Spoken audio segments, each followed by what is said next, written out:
রমজান তো চলে গেল, চলে যেতেছে, কিন্তু আমি কতটুকু উপকৃত হইলাম, আমি কতটুকু লাভবান হইলাম, আমি কতটুকু রমজানের পরে মরে গেলে বুকে হাত দিয়া বলতে পারবো লাইলাতুল কদর পায়া আসছি। আমার ধারণা মতে, তোমার এখানে কি জানি না, কিন্তু আমার ধারণা মতে আমি পায়া আসছি। কেননা আমি 5 রাত্র ইবাদতের ভিতরে ছিলাম, 10 রাত্র আমি ইবাদতের ভিতরে ছিলাম, 10 রাত্র আমি মসজিদের ভিতরে ছিলাম। আমি পায়া আসছি, এটা আমার ধারণা। আপনার কাছে কি লেখা আছে আমি জানি না।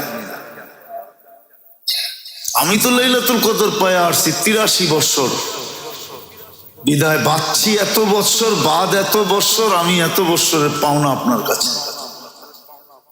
এই কথা কি বলতে পারবো? চলে তো গেল রমজান,